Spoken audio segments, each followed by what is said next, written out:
আসমানের দিকে দিলেন আর বলে, ও মালিক, এক কালেমার জন্য আমার উপর এত অত্যাচার, এত জুলুম।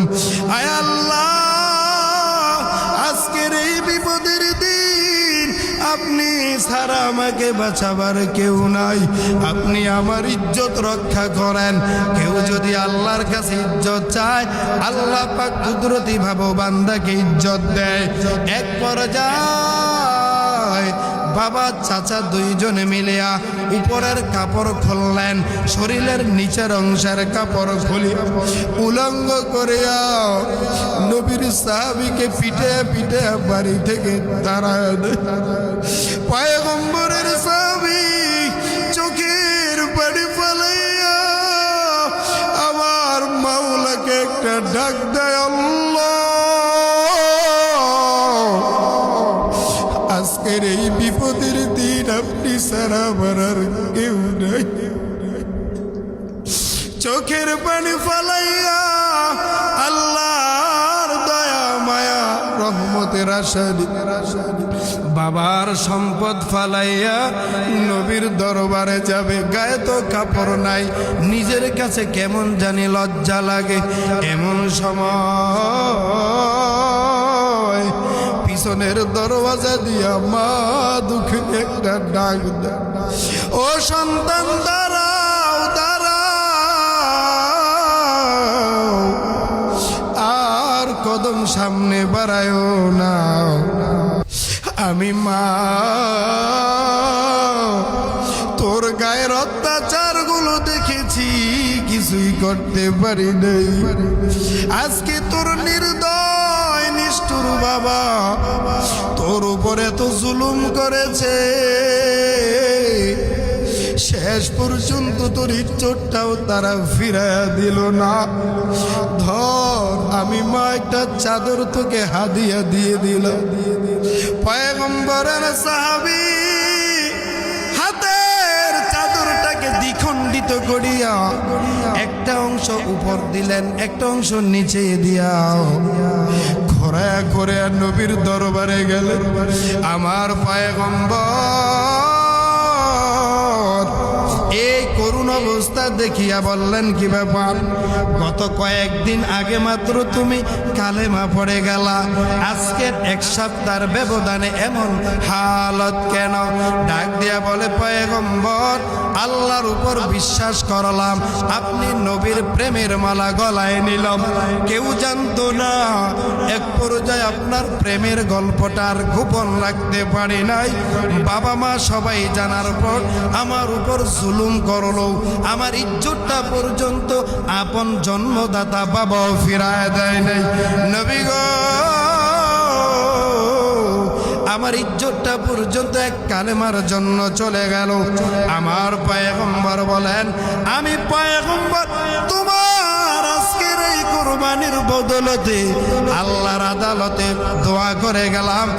আর সমস্ত সাহাবায়ে কেরামের নিকট ওই সাহাবীর ব্যাপারে একটা উপাধি দিয়ে দিলেন, আমারে আব্দুল্লাহ নামের সাহাবী আজকের থেকে আর আব্দুল্লাহ না, এই আব্দুল্লাহ নামের সাথে নতুন আরো একটা নাম অ্যাড হয়ে গেল, জুলবিজাদাইন। জোরে বলেন সুবহানাল্লাহ। তুই চাদরওয়ালা মা, একটা চাদর দেওয়ার কারণে দ্বিখণ্ডিত করে দুই ভাগ করিয়া এক ভাগ উপরে দিলেন, আর একটা ভাগ নিচে দিয়া নবীর দরবারে গেলেন। কিছুদিন নবীর দরবারে ছিলেন। ও নবীর উম্মতের দল, দুনিয়ার মানুষ চায় কাউকে টেনে টেনে নিচে নামাবে, দুনিয়ার মানুষ চায় কাউকে দুর্বল করবে।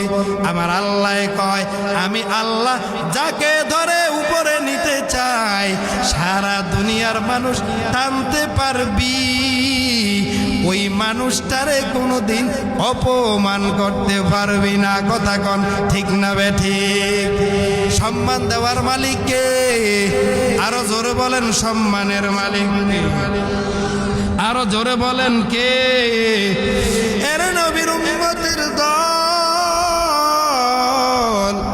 এলাকার সন্তান, এলাকায় আসলাম, সারা বাংলাদেশ ঘুরি আপনাদের দোয়ার বরকতে। কত সম্মান আমার আল্লাহ দিয়েছেন, একমাত্র কোরআনের বরকত। আমি প্রায় মাহফিলে বলি, কেউ যদি কোনোদিন আমার বাড়িতে আসে, আমার ঘরের দরওয়াজাগুলা এখনো ভেঙে ভেঙে পড়তেছে। গরিবের ঘরের সন্তান, একমাত্র কোরআনের বরকতে আজ আমার আল্লাহ তো সম্মান দিয়েছেন। টাকাওয়ালা, বাড়িওয়ালা, গাড়িওয়ালারাও সম্মানের সাথে এত সম্মান পায় না। কথা কোন ঠিক না বেঠি? আমি মা, তোর গায়ের অত্যাচার গুলো দেখেছি, কিছুই করতে পারি নাই। আজকে তোর নির্দয় নিষ্ঠুর বাবা তোর উপরে তো জুলুম করেছে, শেষ পর্যন্ত তোর ইজ্জতটাও তারা ফিরাইয়া দিল না। ধর, আমি মা একটা চাদর তোকে হাদিয়া দিয়ে দিলাম।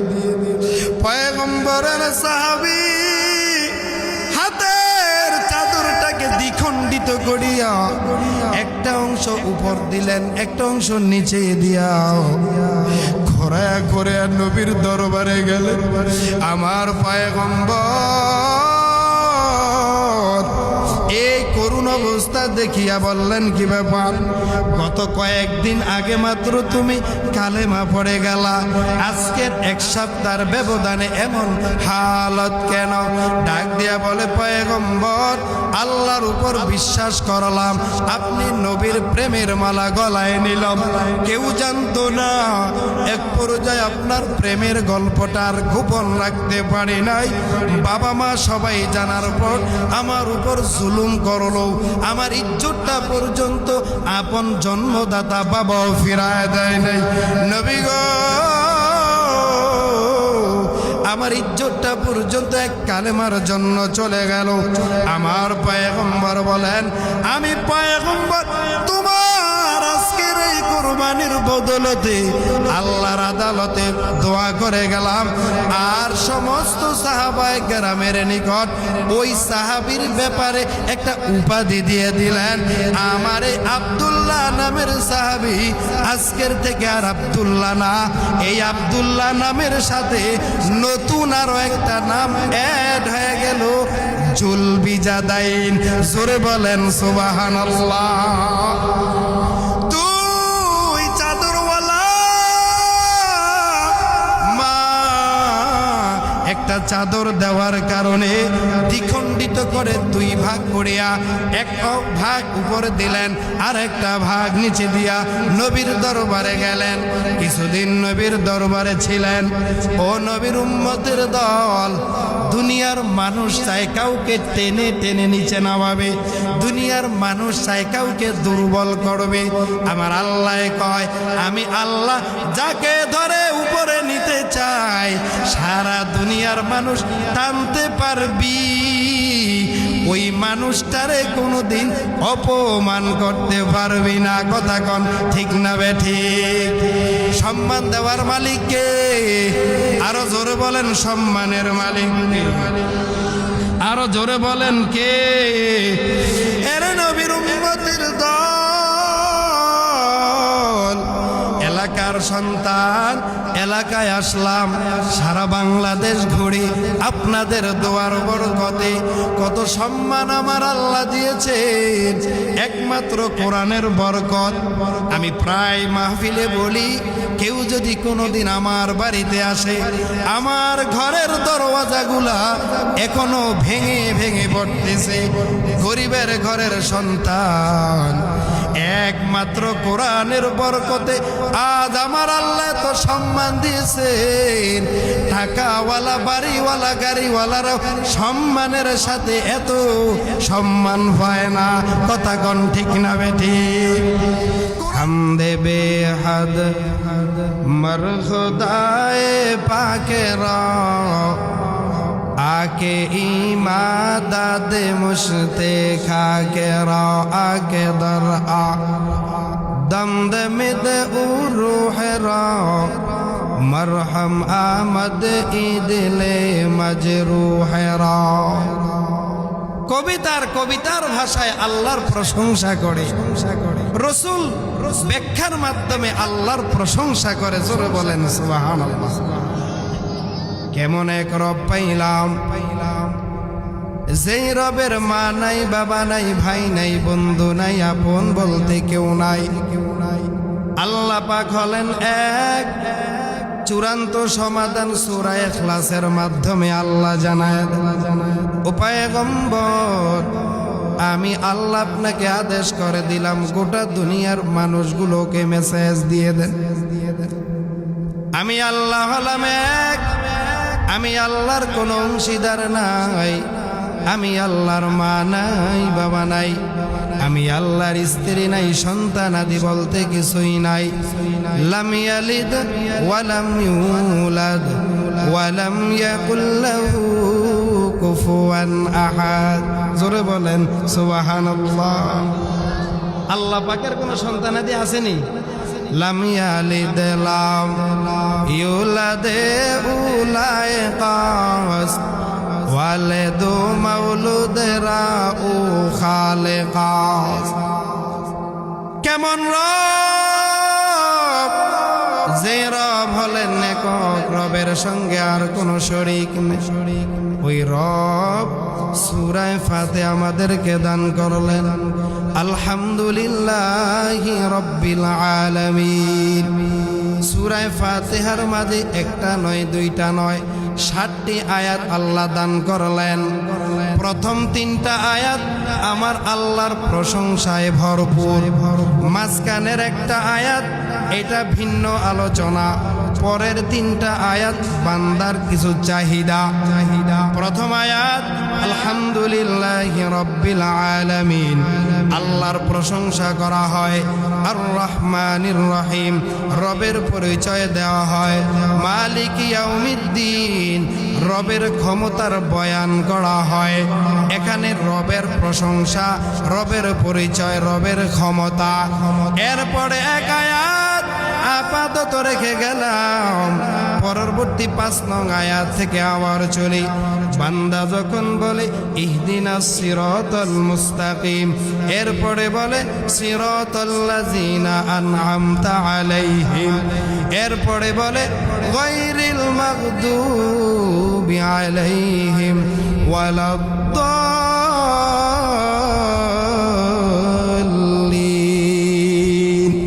প্রথম 3 আয়াতে আল্লাহ পাক তার প্রশংসা বান্দার সামনে উপস্থাপন করেন। শেষের 3 আয়াতে বান্দা তার রবের কাছে কি যেন চায়, কি যেন চায়। তার মানে মুফাসসিরিনে কেরাম বলেন ফাতিহা সূরার প্রথম 3 আয়াত আল্লাহর সাথে সম্পৃক্ত, পরের 3 আয়াত বান্দার সাথে সম্পৃক্ত, মাঝখানের 4র্থ নাম্বার আয়াত রব এবং বান্দার উভয়ের সম্পর্ক। জোরে বলেন সুবহানাল্লাহ। এমন এক রব, যে রব হলেন নেকার কেউ নাই। আল্লাহ তাআলা বলেন, এ বান্দা, তুই যখন নামাজের মধ্যে দাঁড়ায়া আলহামদু সূরার কেরাত টান দাও, যখন তোর জবান দিয়ে শুরু হয় আলহামদু, আমি আল্লাহ কুদরতি কণ্ঠের আওয়াজ দিয়া বলি লিমানিল হাম। ও বান্দা, কার প্রশংসা করলি? তখন তুমি বলো লিল্লাহ। ও আল্লাহ, আমি তুমি রবের প্রশংসা করলাম। রবের প্রশংসা কেন করব? কারণ রব আমার বানাইলেন, রব আমার হায়াত দিলেন, রব আমার চোখ দান করলেন, দেখার শক্তি দান করলেন, জবান দিলেন, কথা বলার শক্তি দান করলেন। রব আমারে খাওয়ায়, রব আমারে পালে। কথা কোন ঠিক না বেঠি? নাকি আর কেউ খাওয়ায়? সরকারে খাওয়ায়, টিসিবিওয়ালা খাওয়ায়। কথা কন না কেন? খাওয়ার মালিক কে? কেমন আল্লাহ? যে আল্লাহ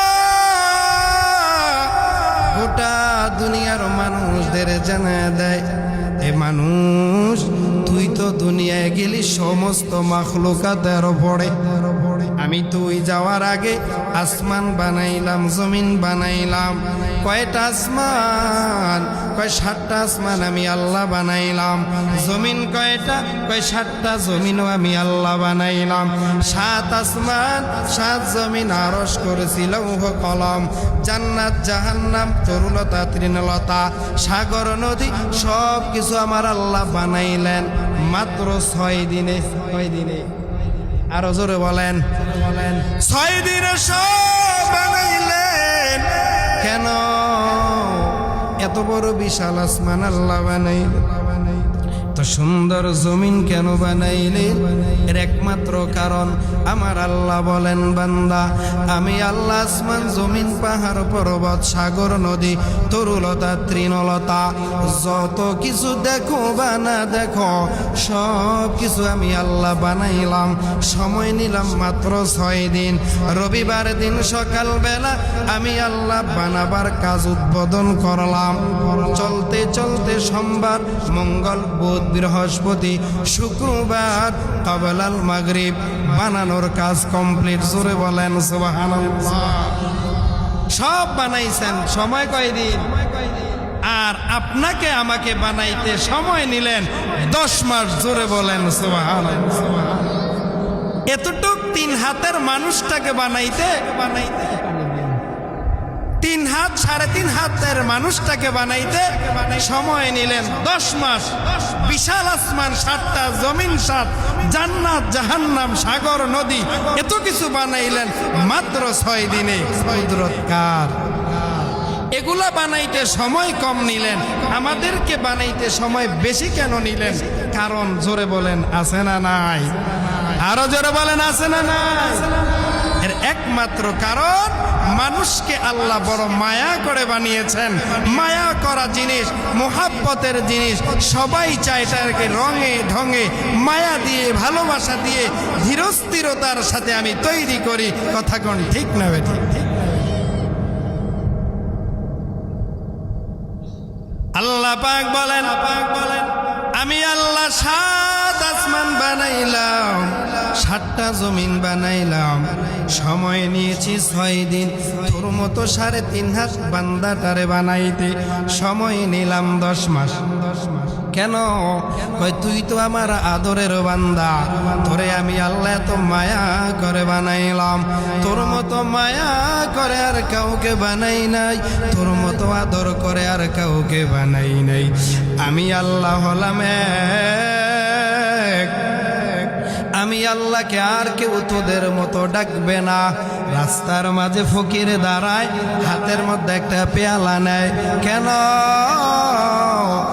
একটা মানুষ কখন আসবে আমার হাতের থালায় 10টা টাকা দান করবে? ফকিরি যেমন কোন মানুষের থেকে 5 টাকা 10 টাকা পাওয়ার আশায় দাঁড়ায়। কেন দাঁড়ায়? 10টা টাকা পাইলে পেটের মধ্যে একটু খাবার যাবে। আমার আল্লাহ বান্দা গুনাহ করার কারণেও অসহায়ের মতো দাঁড়ায় যায়। ও বান্দা, মুয়াজ্জিনের আজান ফজরে হলো, মুয়াজ্জিনের আজান জোহরে হলো, আসর মাগরিব এশায় হলো, তুই তো নামাজেও আসলি না। আমি আল্লাহ তোরকে বারবার অবকাশ দেই। আমি আল্লাহ তোকে কেন বারবার অবকাশ দেই? এর একমাত্র কারণ ফেরেশতাকে তোর কাঁধে দিলাম, ওই ফেরেশতা কিন্তু গুনাহ লেখার জন্য তৈরি। আমি আল্লাহ বারবার তাকে নিষেধ করি, এখন লেখিও না। ফজরে আসে নাই, অপেক্ষায় আছি জোহরের, জোহরে আসে নাই, অপেক্ষায় আছি আসরের, আসে নাই, অপেক্ষায় আছি মাগরিবের। এমন করে 5 ওয়াক্ত নামাজ আসেন নাই। 1 দিন 2 দিন 1 বছর 2 বছর 50 বছর চলে গেল। আল্লাহ অপেক্ষামান কখন আপনি আসবেন। আসা মাত্রই রব আপনাকে ক্ষমা করবে। জোরে বলেন সুবহানাল্লাহ। আপনাকে গুনাহ আসেনি? আসেনি? ডিঙ্গা বাঙ্গার মুসলমানের গুনাহ টুনা নাই, পাপ নাই, অপরাধ নাই, সব দুধের দোয়া তুলসী পাতা। কথা কোন ঠিক না বেঠিক? ভাইয়েরা আমার, সূরা ফাতিহা এমন এক বরকতি সূরা, আল্লাহর পয়গম্বর বলেন কোন মানুষ যদি অসুস্থ হয় আর 1 পেয়ালা পানি হাতে নিয়ে আল্লাহর কালাম থেকে যদি সূরা ফাতিহাটা বিসমিল্লাহর সাথে 7 বার তেলাওয়াত করে হাতে নেওয়া পানির মাঝে একটা দম করে দেয়, ওই দম করা পানিটা যদি কোনো বান্দা পান করতে পারো, আমার নবী জানিয়ে দেয় তোমার জীবনে কোনো দিন গ্যাস্ট্রিক নামের রোগ হবে না। কেমন পাওয়ারফুল, বরকতি, আল্লাহর এক মর্যাদাপূর্ণ সূরা। এটা আমরা যদি আমল করি আমাদের আর গ্যাস্ট্রিক, আমাদের আর পেটের কোনো বড় ধরনের রোগ হবে না। সুবহানাল্লাহ। কোরআনের অ্যাকশন আছে না নাই? কথা কয় না, আছে না নাই? আরো জোরে বলেন, কোরআনের অ্যাকশন আছে না নাই? এই কোরআনের অ্যাকশন মানুষের অন্তরে তখনই করবে ওলামায়ে কেরামকে যখন এই চেয়ারটা উন্মুক্ত করে দিবেন। ইমাম সাহেব, ওলামায়ে কেরাম, আপনাদেরকে চেয়ারটা উন্মুক্ত করে দিলাম উম্মতের আখিরাতের ফিকিরে, দ্বীনের উপকারের লক্ষ্য নিয়া উম্মতের কল্যাণে অনেক কথা বলে যাবেন। কিন্তু গত 16টা বছর এই দেশের লক্ষ লক্ষ ওলামায়ে কেরাম মসজিদের মিম্বারের মাঝে একেবারে জিম্মি হয়েছিল, বয়ানের ময়দানের চেয়ারগুলাও জিম্মি হয়ে গেছিল। এই চেয়ারে গত বছর আমি বয়ান করেছিলাম, এলাকার অনেক মানুষ আমার বিরোধিতা করলো। আফসোস, তুমি চুরি করো, দুর্নীতি করো, অপরাধ করো, এতে কোনো দোষ নাই, আর আমি তোমাকে বাঁচানোর ফিকিরে বলি, এতেই আমার হাতে হ্যান্ডকাপ লাগানোর চিন্তা করো। কথা বলেন ঠিক না বেঠিক? 16টি বছর এদেশের ওলামায়ে কেরামের কণ্ঠকে স্তব্ধ করার চূড়ান্ত পায়তারা ওরা করেছিল। আল্লাহ পাক কোরআনের মধ্যে বলেছেন, ওয়াকুল জাআল হক ওয়া যাহাকাল বাতিল ইন্নাল বাতিলা কানা যাহুকা। মুহাম্মদ যখন সত্য নিয়ে আগমন করেছিল, আবু জাহেল, উতবা, সাইবা লেজ গুটিয়ে পালিয়েছিল। ইব্রাহিম যখন সত্যের বাণী নিয়ে আগমন করেছিল, নমরুদ লেজ গুটিয়ে পালিয়েছিল।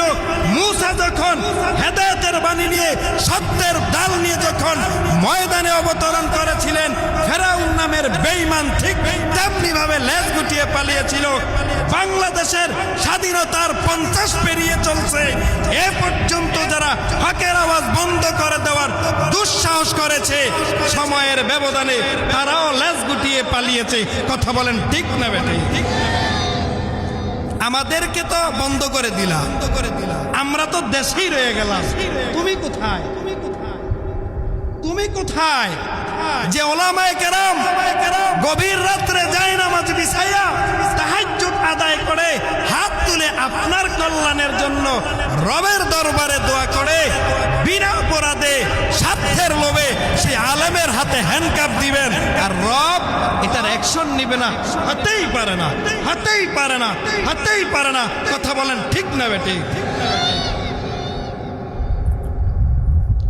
সত্য যখন আগমন করবে, মিথ্যা এমনিতেই পালায়। মিথ্যা যখন মানুষ বলে, অপরাধ যখন মানুষ করে, বিবেক তখন দুর্বল হয়ে যায়। মনে হয় যেন যত চাপতে পারি আমার ভালো লাগে, যত ধরতে পারি আমার ভালো লাগে। আমরা সারা বাংলাদেশে ঘুরে ঘুরে প্রোগ্রাম করি, বয়ান করি, আলহামদুলিল্লাহ যত জায়গায় গিয়েছি, ওমা দুর্নীতির বিরুদ্ধে করলে পাশের চেয়ার থেকে বাধা, চুরির বিরুদ্ধে বললে পাশের চেয়ার থেকে বাধা, মিথ্যা মামলার ব্যাপারে কথা বললে পাশের চেয়ার থেকে বাধা। এরকম কি এই দেশে আপনারা দেখেন নাই? কথা কয় না। যারা বাধা দিল আজকে তারা আদা বেচতে গেছে, দাদার দেশে আদা বেচতে গেছে। আল্লাহ পাক আমাদের সবাইকে সহি বুঝ দান করুক। জোরে বলেন আমিন। সত্যের উপর থাকার তৌফিক দান করুক। জোরে বলেন আমিন। বিগত সময়ে যারা ভুল করেছেন, অপরাধ করেছেন, বিনয়ের সাথে বলি, এলাকার মানুষের সাথে কখনো আর খারাপ আচরণ করবেন না। মানুষ আপনি মারা গেলে এই মানুষগুলি কানবে, এই মানুষগুলো আপনার জানাজায় আসবে, আর আপনি দলকে প্রাধান্য দিয়ে অপরাধকে সত্যায়িত করার লক্ষ্যে আপনার পার্শ্ববর্তী মানুষকে আপনি জুলুমের কারাগারে পাঠাইছিলেন। আমার রব এটা তখন দেখেছে, এখন রেজাল্ট দিয়েছে। যেই মানুষগুলাকে রাজাকার নামের অপবাদ দিয়ে বাংলাদেশের অনেক বড় এক সংগঠন, আমি কোনো দল নিয়ে কথা বলি না, অপরাধ যে করবে তার বিরুদ্ধে আমার প্রতিবাদ, যে নাকি মজলুম থাকবে তার পক্ষে আমার বক্তব্য। এদেশের সরকার প্রধান যারা ছিলেন গত 16 বছর অপরাধ দিছেন একটাই, যুদ্ধ অপরাধ। রাজাকার অপবাদ দিয়ে জামায়াত ইসলামের হাজারো হাজারো নেতা কর্মীকে তারা ঘর থেকে দূরে রেখেছে, জেলখানায় দিয়ে মিথ্যা মামলা দিয়ে হত্যা করেছে। কিন্তু সেই রাজাকার শব্দ তাদের জবানে আল্লাহ আইনা তাদেরকে পতন করাইয়া দিছে। এতেই বলে মুসা নবীর একজন চূড়ান্ত আশেক ফেরাউন যখন মুসা নবীর বিরুদ্ধে করলো, আল্লাহ রাখ, মুসার বিরোধিতা করো, আমি তোর ঘরেই মুসারে লালন পালন করব। কথা কোন ঠিক না বে ঠিক? কাদেরে কুদ রতদারি বরকামাল আংতা রব্বি আংতা হাসবি জুল জালাল তুহি কাদের জালিলুল্লাহ জাহাদার বহর হালে তুহি মেরা নেগাহদার। জোরে বলেন আল্লাহু আকবার, আরো জোরে বলেন আল্লাহু আকবার। হর রং মে তুহার বু মে তুহার जा में तुहर दम, हर रंग में तुहर बू में तुहर जा में तुहर दम। देखता हो जदर चाहता हुआ कि रहम करम, देखता हो जदर चाहता हुआ कि रहम करम। ও মুমিন মুসলমান, আল্লাহর পরিচয়টা নিয়ে নাও। জীবনে যদি কোনো ভুল করে থাকো যায় নামাজটা বিছায়া দাও, আর আল্লাহর আদালতে কান্না করো। ও দয়ার মালিক, জীবনে না বুঝে কত অপরাধ করলাম, কত অন্যায় করলাম, কত ভুল করলাম, তুমি আমারে মাফ করে দাও। কেমন করে ক্ষমা চাইবা? আল্লাহর পয়গম্বরের একজন চূড়ান্ত মর্যাদাপূর্ণ সাহাবী, আল্লাহর পয়গম্বর মক্কা নগরীতে তখন অবস্থান করতেছেন। মদিনার শহরের একেবারে কিনারায় বস্তি এলাকায় একজন ইহুদির বসবাস চলতেছে। আল্লাহর বান্দা আমার পয়গম্বরের পরিচয় জানলেন, পরিচয় পাইলেন। মক্কা থেকে মদিনা অনেক দূর, যার কারণে বান্দা সময়টাকে মিটিং করে যেতে পারেন নাই। বন্ধুদের সঙ্গে মাঠের কিনারায় আড্ডা দেয়, এমন সময় কানের আওয়াজ চলে আসলো, কয় আব্দুল্লাহর বেটা মক্কার সন্তান মুহাম্মদ কিছুক্ষণ পূর্বে মদিনার শহরে আগমন করছে। তিন বন্ধু, এর মাঝে একজন আপন নীরবে নীরবে ওই মজলিস থেকে বিদায় নিয়ে পয়গম্বরের আগমনের কথা শুনিয়া মদিনার শহরে চলে গেলেন। যাওয়ার পর আমার পয়গম্বর সালাম দিলেন। নবী তো চিনেন না। মক্কার জীবনে আমার নবীর উঠা বসা ছিল দুই শ্রেণীর মানুষ। এক শ্রেণীর মানুষ ছিল মুমিন, আর এক শ্রেণীর মানুষ ছিল কাফের। কিন্তু মদিনার জীবনে যখন গেলেন, মদিনায় গিয়ে তিন শ্রেণীর মানুষ হয়ে গেল। একদল হলো মুমিন মুসলমান, আরেক দল হলো বেঈমান, মাঝখানের আরো একটা দল নাম হলো মুনাফিক। আল্লাহ তাআলা বলেন, ইন্নাল মুনাফিকিনা ইউখাদিউনাল্লাহা ওয়া হুয়া খাদিউহুম। ও নবীর উম্মতের দল, আমার পয়গম্বর ওই ব্যক্তিটাকে দেখা মাত্র সালাম দিলেন, জবাব নাই। আমার নবীকে এমন একটা দৃষ্টি দিয়া নজর দিলেন, নজর আর ডানে বামে নেয় না। আমার পয়গম্বর অবাক দৃষ্টিতে বললেন, কি ব্যাপার, কি পরিচয়, কেন আসলা বলো? আল্লাহর বান্দা বলে, আমি বহুদিন পূর্বে আপনি মুহাম্মদের পরিচয় জানলাম, যাওয়ার সুযোগ হয় নাই। 3 বন্ধু মিলে মাঠের কোনায় আড্ডা চলতেছিল, এরই মাঝে কে যেন আমাকে বলল আপনি নবী, আমার এলাকায় আগমন করালেন। পয়গম্বর আপনার আগমনের কথাটা শোনা মাত্র বন্ধুদের আড্ডাকে পিছনে ফালাইয়া আপনি নবীর বরকতের জন্য আপনি নবীর দরবারে চলে আসছি। আমার পয়গম্বর ডাক দিয়া বলেন, কি চাও, কি চাও বলো? ডাক দিয়া বলে, আমি আপনার কাছে টাকা চাই না, বাড়ি চাই না, গাড়ি চাই না, আপনার কাছে আমি একটা জিনিস চাই, আপনি আমাকে কালেমা পড়ায় মুসলমান বানায় দেন। আল্লাহর পয়গম্বর কালেমা পড়ায় মুসলমান বানায় দিলেন। এবার যখন নবীর হাতে করে একজন সাহাবী হয়ে গেলেন, রসুল এবার নামটা রাখলেন আব্দুল্লাহ। চলে গেলেন বাড়িতে। মা বেঈমান, বাবা বেঈমান, পরিবারের সব বিধর্মী, ঘরের মানুষ জানতেও পারে নাই ইমানের কথাটা। নবীর উপরে ইমান এনেছে, কালেমা পড়েছে, কথাটাকে তিনি গোপনে রাখলেন। কিন্তু ঘরের মাঝে যখন মা বাবা চাচারা মিলিয়া আমার মদিনার নবী, রহমতের নবী, উম্মতের কান্ডারি নবীকে নিয়ে আলোচনা করতেন, আল্লাহর নবীর সাহাবী একেবারে নীচব নিস্তব্ধ হয়ে যাইতেন, গল্পগুলা মনোযোগ দিয়া শুনতেন। এমন সময়ের মাঝে মুহাম্মদের নিয়ে বাজে আলোচনা করতেন। উনি তখন নিজের অবস্থান থেকে ছোট ছোট আওয়াজ দিয়া প্রতিবাদ করতেন। 1 দিন, 2 দিন, 3 দিন, প্রায় 7 দিন এমন করে অতিবাহিত হয়ে গেল। কোন একদিন ওনার মা, ওনার বাবা আমার পয়গম্বরকে নিয়ে বিষোদ্গার করলো। এবার নবীর সাহাবী প্রেমের সাগরে হাবুডুবু খায়, কিন্তু নবীর ব্যাপারে বিষোদ্গার মেনে নিতে পারে নাই। ডাক দিয়া বলে, মা, ও বাবা, এমন একটা ব্যক্তির কেন তোমরা মিথ্যা অপবাদ দাও? এই ব্যক্তিটার ব্যাপারে সত্য কি জানো? কই কিছুই জানি না, আমাদের ধর্ম বিরোধী, আমাদের তরিকা বিরোধী, আমাদের ধর্মের বাহিরের লোক, আমাদের ধর্মের বিরোধিতা করে, এই জন্য তোমরা মিথ্যা বলো? বলে হা। এই জন্য মিথ্যা অপবাদ দাও? বলে হা। কয় না না, আজকের থেকে মুহাম্মদের কোনো প্রতিবাদ আমার ঘরে চলবে না। মা বাবা অবাক হয়ে গেলেন, কি ব্যাপার, কি ব্যাপার? দীর্ঘদিন তুমি তো এমন কোনোদিন আমাদের সাথে আচরণ করো নাই।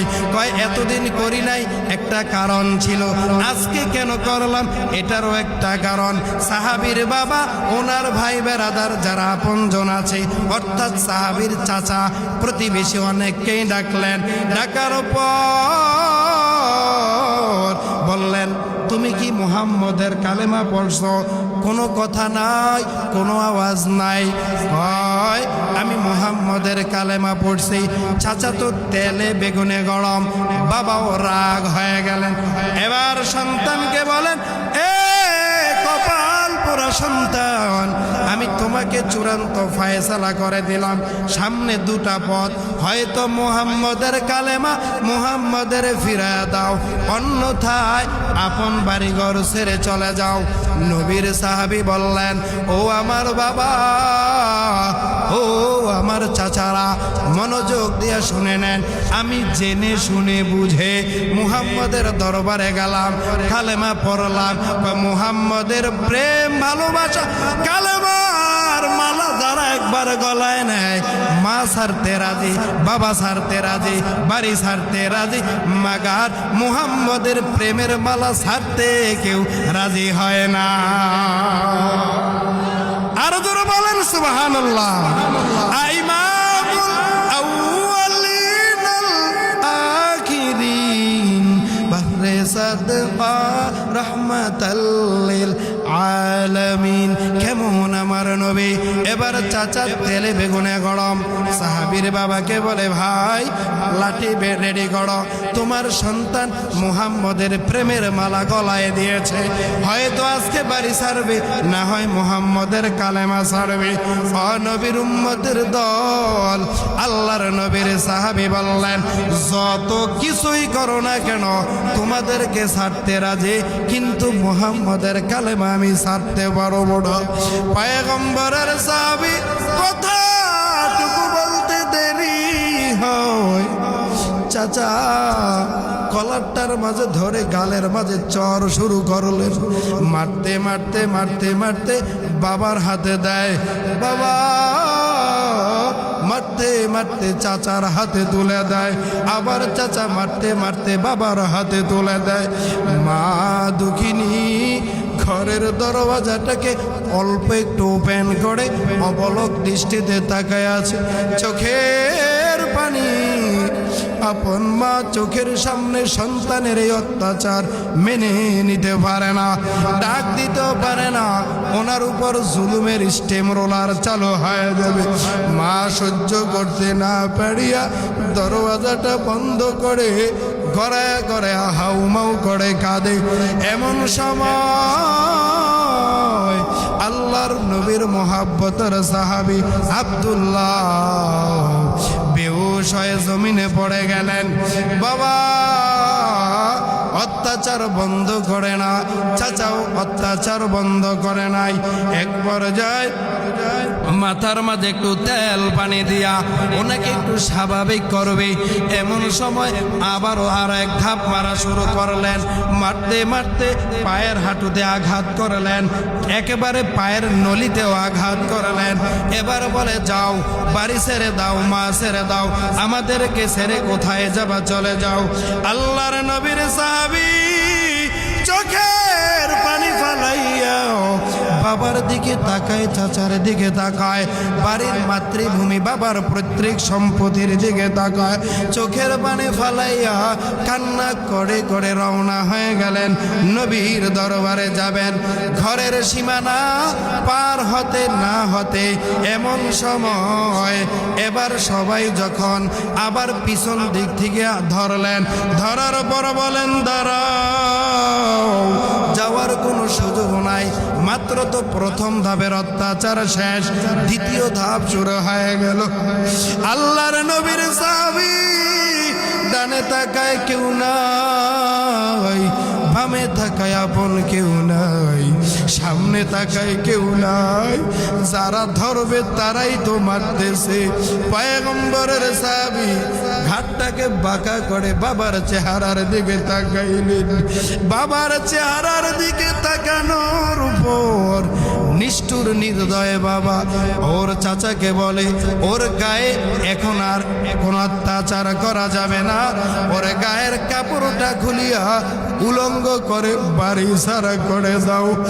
আল্লাহর পয়গম্বরের সাহাবী চোখের দৃষ্টি আসমানের দিকে দিলেন আর বলে, ও মালিক, এক কালেমার জন্য আমার উপরে তো অত্যাচার, এত জুলুম, আয় আল্লাহ আজকের এই বিপদের দিন আপনি ছাড়া আমাকে বাঁচাবার কেউ নাই, আপনি আমার ইজ্জত রক্ষা করেন।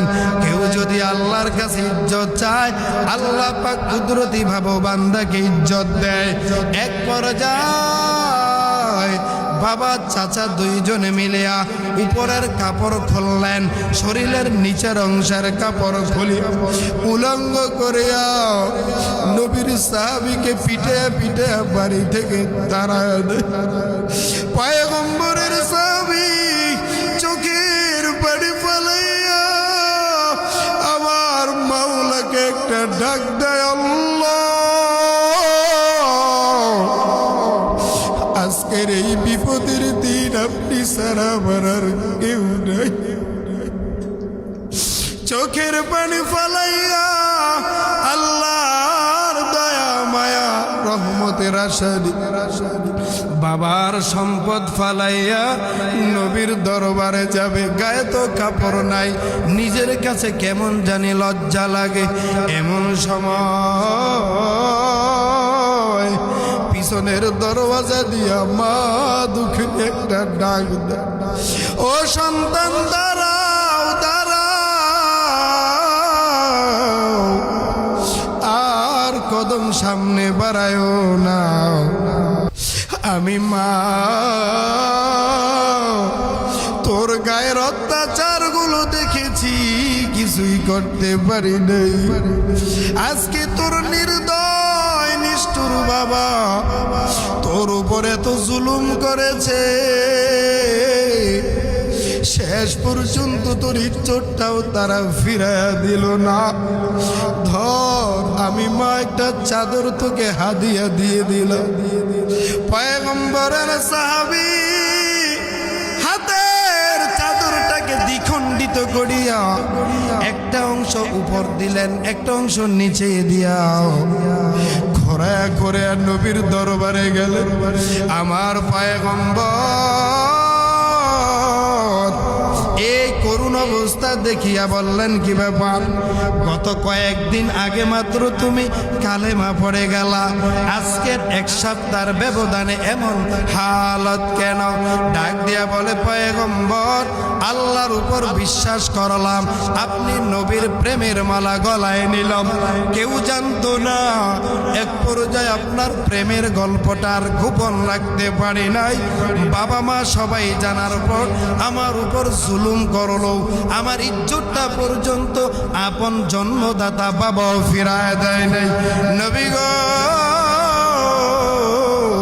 আমার ইজ্জতটা পর্যন্ত এক কালেমার জন্য চলে গেল। আমার পয়গম্বর বলেন, আমি পয়গম্বর তোমার আজকের এই কুরবানির বদলতে আল্লাহর আদালতে দোয়া করে গেলাম।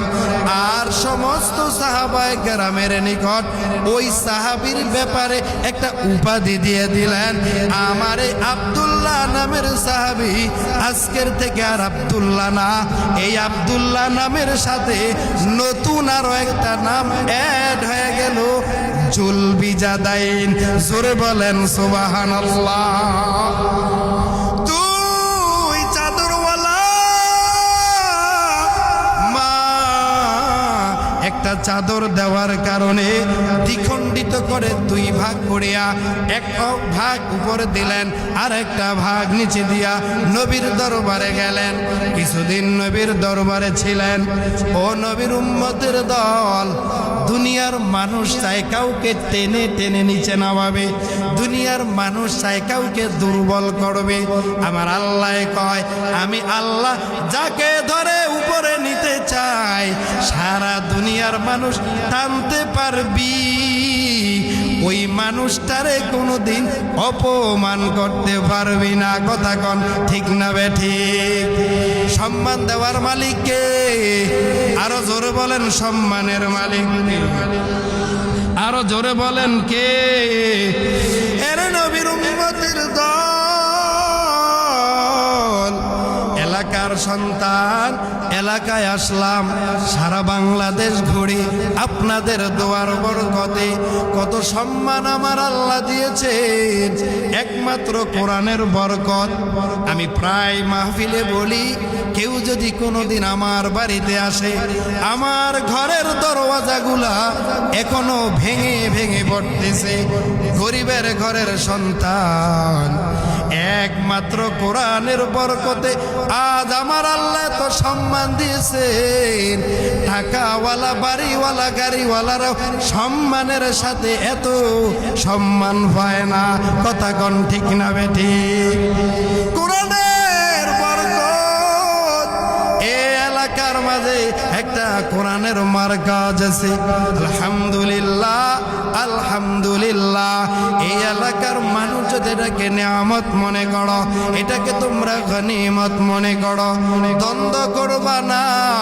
সকলের পায়ে আমার হাত, বিনয়ের সাথে বলে যাই, আজকের এই মাদ্রাসা আছে, একদিন আপনিও চলে যাবেন, আপনার সন্তান চলে যাবে, তার সন্তান চলে যাবে, কিন্তু যেই জায়গায় কোরআনের বীজ একবার রোপণ হয়, ওই বীজ পৃথিবীর কেউ বন্ধ করতে পারে না। কথা কয় না? পারে পারে কবুল করার মালিক কে? আরো জোরে বলেন কে? তাহলে আজকের থেকে এই ডিঙ্গাবাঙ্গা পাটোয়ারি বাড়ির মাদ্রাসার বিরোধিতা করবেন, সমালোচনা করবেন, উস্তাদদের শুধু দোষ ধরবেন, ছাত্রদের শুধু ভুল ধরবেন, দেখা মাত্রই চোখটাকে বাঁকা করবেন নাকি? না না, এদেরকে বুকে নেন, আলিঙ্গন করেন। ও মুসলমান, আমি সেদিনও আমার জুমার মসজিদে বয়ানে বলেছিলাম, যেই মা বাবা সন্তানগুলাকে নিয়ে ঘরের মাঝে থাকো, সন্ধ্যাবেলা সন্তানের জন্য কত রং বেরঙের নাস্তা দাও। সন্তান বাবাকে বলে, বাবা আমার জন্য নতুন জুতা চাই, মজার মজার খাবার চাই, নতুন কাপড় চাই। আপনি তো বলা মাত্রই নিয়ে আসেন, কিন্তু তাকে দেখে এই মাদ্রাসার মাঝে কত সন্তান আছে, মা নাই বাবা নাই। মাদ্রাসা বন্ধ দিলে বাড়িতেও যায় না। কিরে বাড়ি যাও না কেন? কয় বাড়িতে কার কাছে যাব, আমার মা নাই, আমার বাবা নাই।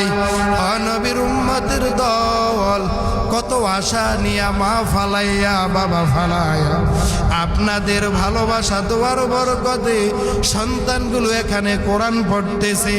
প্রত্যেক বছর এই এলাকা থেকে 2-4 জন কোরআনের পাখি হয়ে যাচ্ছে।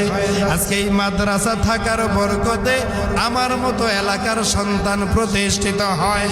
এই এলাকার মাদ্রাসাগুলা থাকার কারণে এদেশের মাঝে আহমদ শফি হয়েছে, মাদ্রাসাগুলা থাকার কারণে জুনায়েদ বাবুনগরী হয়েছে, মাদ্রাসাগুলা থাকার কারণে শাইখুল হাদিস হয়েছে, মাদ্রাসাগুলার থাকার কারণে উজানির কারি হয়েছে, মাদ্রাসাগুলা থাকার কারণে চরমনের ইসাক হয়েছে, মাদ্রাসাগুলার থাকার কারণে বর্তমানে ওয়াজের ময়দানে সারা বাংলাদেশে যিনি সম্মানের সাথে সর্বোচ্চ সম্মানে যিনি আছেন, কুয়াকাটা নদীর কিনারায় বাড়ি আমার মর্যাদাপূর্ণ একজন উস্তাদ মাওলানা হাফিজুর রহমান হয়েছে।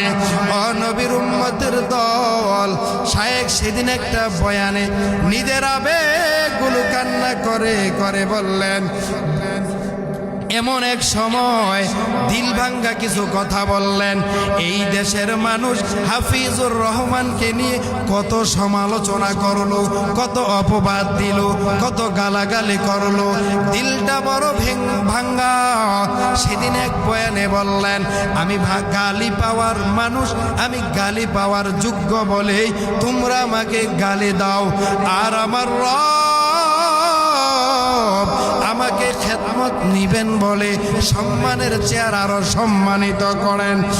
নবীর উম্মতের দল এই এলাকার মাদ্রাসাগুলো আল্লাহ প্রদত্ত নিয়ামত, আল্লাহ প্রদত্ত রহমত, আল্লাহ প্রদত্ত বরকত। সকাল নাই, দুপুর নাই, সন্ধ্যা নাই, রাত্র নাই, এরা অল টাইম আমার মাওলার কোরআন পড়ে।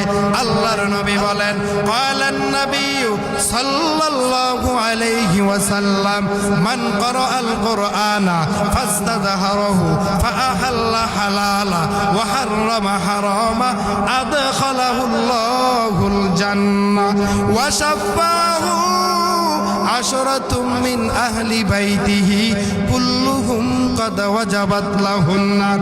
জোরে বলেন সুবহানাল্লাহ।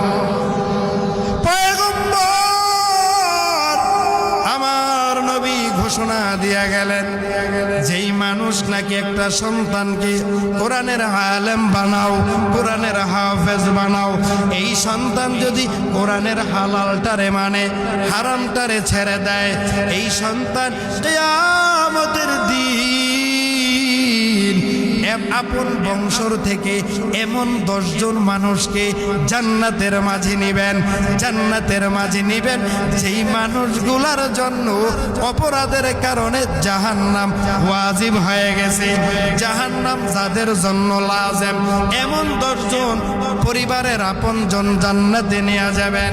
এরে নবীর উম্মতের দল, একটা কোরআনের হাফেজের কত দাম, কোরআনের আলেমের কত দাম। বুকে নাও, সমালোচনা বাদ দাও, দূর বন্ধ করে দাও, দূর দূর করা বন্ধ করে দাও, মানুষকে আপন করে নাও। যেই মানুষ নাকি মাদ্রাসার ছাত্রদের আপন করে নেবে, আল্লাহর নবী বলেন কোরআনের আলেম, কোরআনের পাখিরা এরা সাধারণ কোনো মানুষ না, এরা প্রত্যেকজন হলো আমি নবীর বংশের মানুষ। কার বংশের? পয়গম্বরের বংশ। ছোট না বড়? আরো জোরে বলেন, ছোট না বড়? আমি তো গরিবের ঘরের সন্তান। আমার বাবাকে মসজিদে ইমামতি করতেন, 1500-3000 বেতন পাইতেন। আজকে আমার বাবা আমাকে দ্বীনের শিক্ষা দেওয়ার বরকতে, কোরআনের শিক্ষা দেওয়ার বরকতে আল্লাহ পাক আজকে গরিবের ঘরে হওয়ার পরেও সম্মানের সর্বোচ্চ অবস্থান আমাকে দান করেছেন। আপনি আপনার সন্তানকে মাদ্রাসায় দেন, কোরআনের আলেম বানান, আখিরাতের ফিকির করেন। যেই মা, যেই বাবা সন্তানকে আলেম বানাবে, আপনার সন্তান আপনার জানাজার ইমামতি করবে, আপনার মরণের পর কবরের পাশে দাঁড়াইয়া আল্লাহর আদালতে হাত তুলবে, রব্বির হামহুমা কামা রব্বায়ানি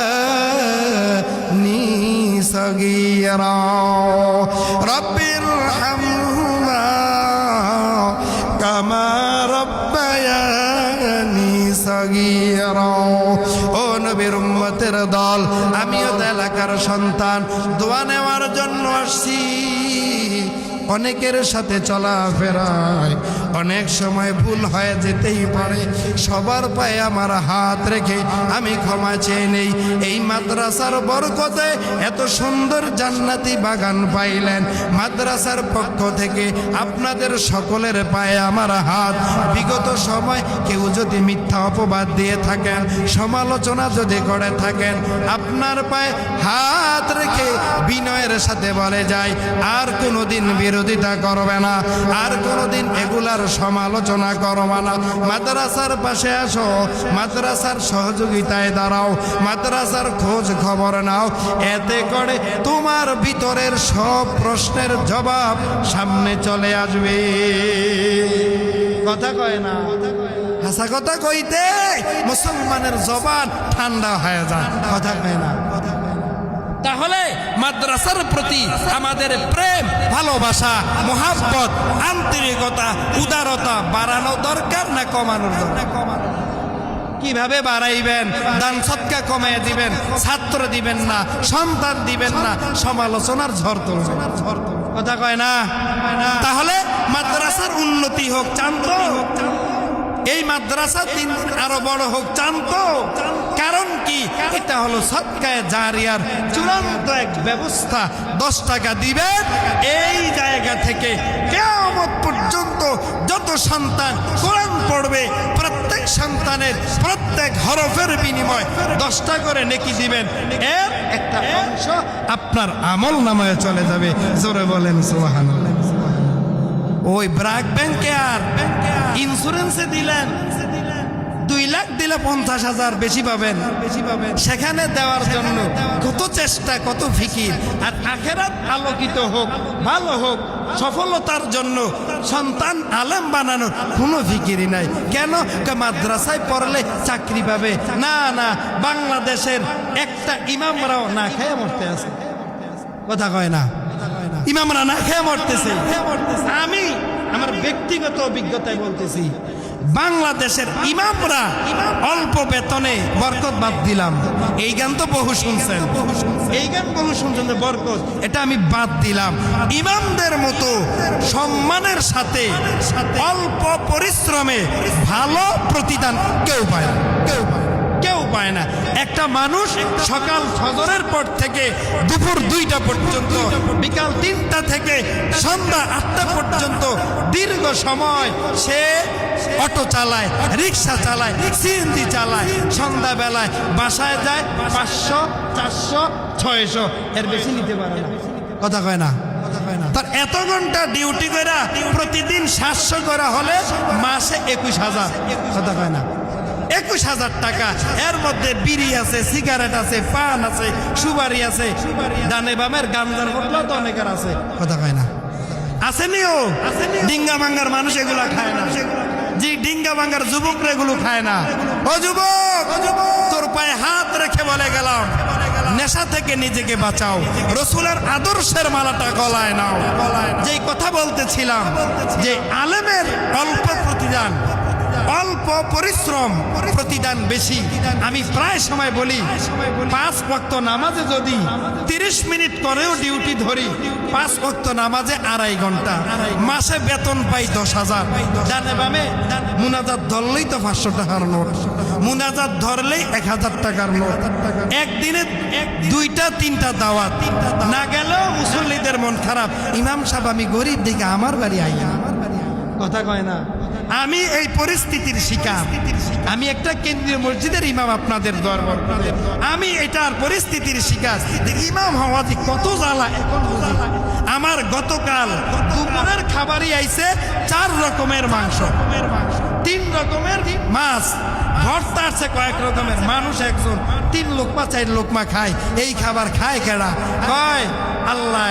তুই এক সময় না খাইয়া কষ্ট করে মাদ্রাসায় পড়েছিলি, কষ্ট করছস কোরআনের জন্য, আজকে তোর জন্য নিয়ামতের দরজা খুইলা দিছি, খা। কি পরিমাণ খাবি? বাংলাদেশের ইমামরা এত পরিমাণ খাইয়াও রোগ নাই। কথা কয় না? গুলশান, বনানী, বনশ্রী, বাংলাদেশের উন্নত যত হসপিটাল আছে স্কয়ার সহ, এমন প্রত্যেকটা হসপিটালে হাউসফুল রোগী, শতকরা 2% আলেম নাই। কথা কয় না? তোমার টাকা ডানে বামে আকাম কুকাম কইরা, মানুষের ধোকা দিয়া, পরের হক মাইরা তুমি কোটিপতি, তোর কোটিপতি। আজকে দেখো বাংলাদেশের একজন বড় মাপের একজন ব্যক্তি ছিলেন সালমান এফ রহমান, কোটি কোটি টাকা ব্যাংকে রাখছ। এরপরে বিচারপতি শামসুদ্দিন খন্দকার, যাকে কালো মানিক বলে চিনে, কোটি কোটি টাকা ব্যাংকে রাখছ। তোর ব্যাংকের টাকা আজকে তোকে কলা পাতায় রাত্রিবেলা জংলায় বর্ডারের কিনায় পানির মধ্যে তোরা শোয়াইছে। কথা কোন ঠিক না বেটি? আর আমগো 4,000, 5,000, 3 মাস 4 মাস বাকি, আলহামদুলিল্লাহ। এরপরেও আল্লাহ পাক এত সম্মান দিয়েছেন, শত্রুরাও দেখলে সালাম দিতে বাধ্য। কথা কয় না? এটা কি সম্মান না? নাকি জোর করে বলি সালাম দেন না কেন? বরং চেয়ারম্যান সাহেবের সালাম না দিলে মামলা দেয়, এমপি সাহেবের সম্মান না করলে মামলা দেয়। কেন আমারে অপমান করলো, কেন আমারে সালাম দিল না? ইমাম সাহেব বলেও না, বরং আপনার কল্যাণের জন্য আল্লাহর কাছে দোয়া করে, আল্লাহ আপনি এলাকার মানুষরে হেদায়েত দেন, কামাই রুজিতে বরকত দেন।